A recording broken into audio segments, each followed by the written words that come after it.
Semalam 2 hari lepas tu kot, kita dok sibuk pasal nak raya, ada walaupun sibuk pasal apa orang kata kasut ada kalimah Allah lagi. Sibuk dia orang tuan-tuan. Lepas tu saya baca komen Ustaz Sariuddin, apa nama ustaz tu lah, ada satu ustaz tu. Dia komen pasal ustaz ni, dia cerita kadang-kadang kita ni benda tak ada, kita ada kan. Benda tu tak ada pun kalimah Allah kat situ, tapi mata kita nak nampakkan juga macam ada. Lepas tu saya tengok komen kat bawah.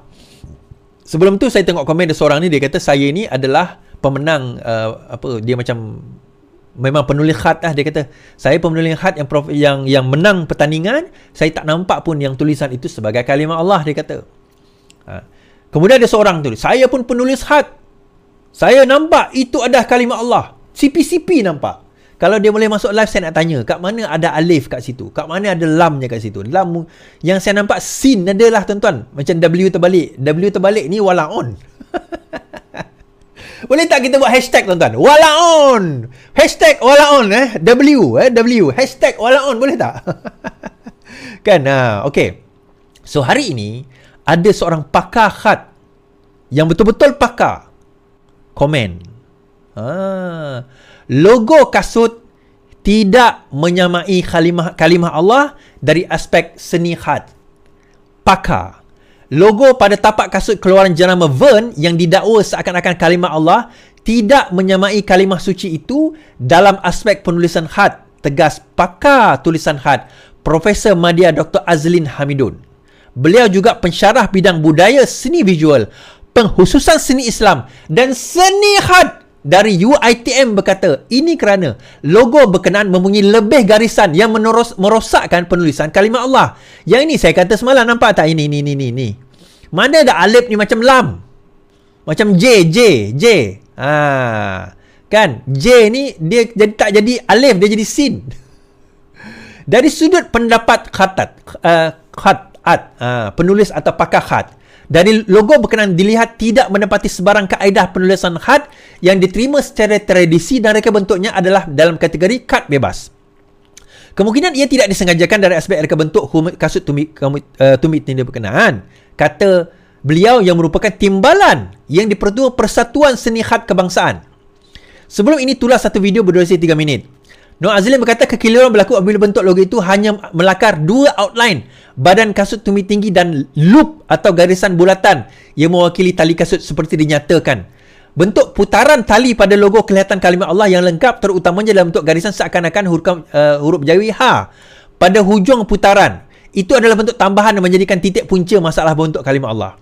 Garis putaran itu juga bersifat nipis dan garis putaran pertama seolah-olah menyerupai huruf alif sehingga kelihatan ia hampir terputus atau tidak bersambung. Itu menyebabkan orang boleh membacanya seperti kalimah Allah, katanya. Bagaimanapun, beliau berkata sekiranya rekaan bentuk logo itu tidak disengajakan, maka ia perlu diperbaiki. Tapi beliau mengatakan beliau mengatakan bahawa ia tidak termasuk dalam menyamai kalimah Allah daripada segi khat. Beliau berkata isu ini boleh disamakan seperti bentuk tulisan T, huruf T atau tambah tanda salib pada corak atau hiasan yang dikaitkan dengan tanda Kristian. Aduh, kita sewajarnya tidak mudah melatah. Bukan semua huruf T itu tanda salib. Geometri Islam juga banyak bentuk begitu sejak berzaman, katanya. Aduh, yai, orang kita ni. Sementara itu, pensyarah pengajian Islam wal usul Al-Quran Terengganu Datuk Abdul Hanis Embong berkata umat Islam khususnya tidak boleh memecahkan logo itu dengan hanya memfokus kepada loop atau garisan putaran yang mewakili tali kasut semata-mata sekaligus menyamakan ia dengan Allah. Kan Mufti Perlis pun komen, kan saya kata ni contoh ni kan, all in. Ada orang komen, oh ini macam Allah ni, Allah. Aduh, yai. Mufti Perlis Zainal Abidin meminta umat Islam supaya menilai satu logo produk atau perkhidmatan berdasarkan apa yang terzahir, bukan apa yang memaini fikiran. Menurut Muhammad Azri, dia pernah menerima aduan mendakwa logo sebuah hotel dia menerima all in menyerupai kalimah Allah.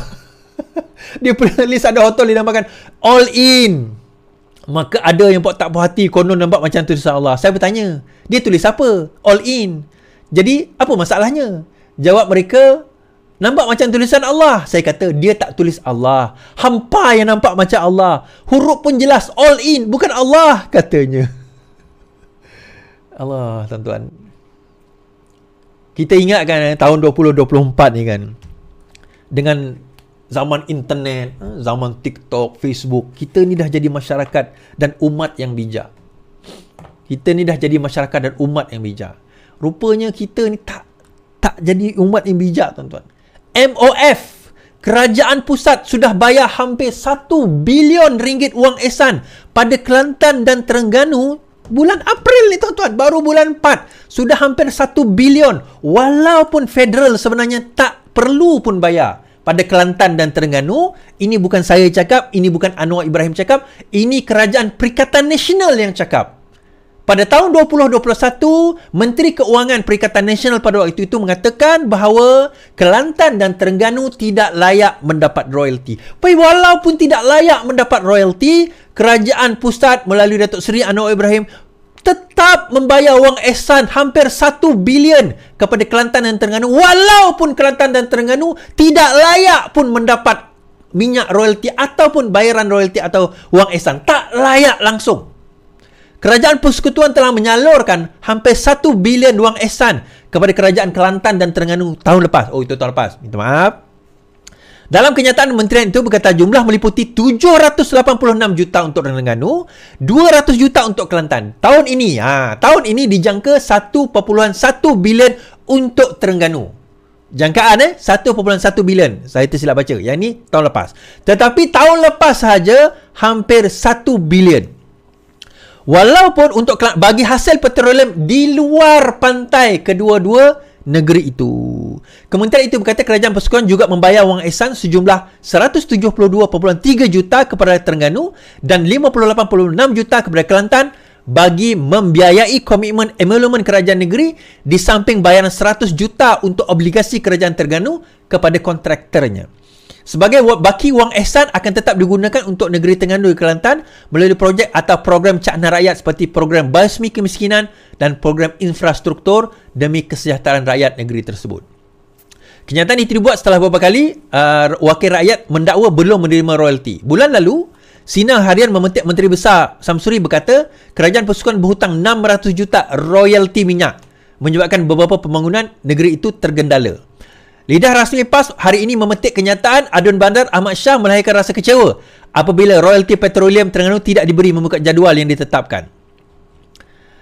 Sementara itu, Menteri Keuangan menjawab persoalan tersebut, kata kita sentiasa bersifat adil dan saksama. Dia kata, malah kita telah membayar kepada kerajaan negeri Terengganu sebanyak 786 juta.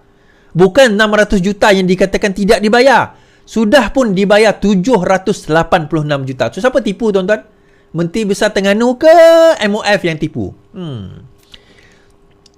Bagaimanapun Kerajaan Persekutuan memaklumkan kerajaan negeri tidak layak menerima sebarang hasil petroleum kerana kedudukan medan pengeluarannya terletak 3 batu nautika di luar pantai berkenaan. So, sebenarnya macam kita sebut hari itu, bahawa mereka tidak layak menerima royalti. Ini kenyataan daripada Azlina Osman. Ini juga kenyataan daripada Menteri Perikatan Nasional pada tahun 2021 iaitu Tengku Zafrul. Percaya tak percaya? Tak percaya pergi Google, tuan-tuan. Saya malas nak Google. 4-5 kali dah saya letak dalam live saya. Kalau korang tak percaya juga, saya tidak tahulah. Okay? So, jumlah itu telah diberikan. Okay, habis kat situ. Terkini, Meta TikTok beri komitmen soal keselamatan kanak-kanak. Penyelenggara platform Meta dan TikTok memberi komitmen berhubung keselamatan dan talian bagi kanak-kanak bawah 13 tahun. Menteri Komunikasi berkata persetujuan itu dicapai dalam satu perbincangan yang berlangsung antara hari ini menyentuh berkenaan pemantauan kandungan berunsur jenayah seperti judi dalam talian, scam, berita palsu dan juga 3R. Selain itu, kedua-dua platform beri makluman mengenai perancangan kerajaan menambah baik undang-undang serta garis panduan platform media sosial di Malaysia. Ini sejajar dengan komitmen kerajaan Bandani untuk menjamin hak suara rakyat Malaysia sambil memastikan internet yang produktif. Selain ini, Fahmi memaklumkan Kementerian Komunikasi serta beberapa agensi akan mengadakan pertemuan dengan platform Meta bagi membincangkan aspek keselamatan dan talian. Kenapa, tuan-tuan? Sebab sekarang ini sudah ada isu Kanak-kanak dah ada akaun TikTok, kanak-kanak bawah 13 tahun sudah ada akaun Facebook. Meta ni Facebook, Instagram lah. So dalam keadaan ini, sekarang ini mereka nak memastikan bahawa ini tidak berlaku, maka Meta dan juga TikTok telah memberi satu komitmen yang mereka akan akan abide by the regulations lah. Tapi kalau mereka tidak abide by the regulation, jangan terkejut kalau selepas ini Meta dan TikTok di-ban. Okay? Jangan terkejut. Okay, habis kat situ.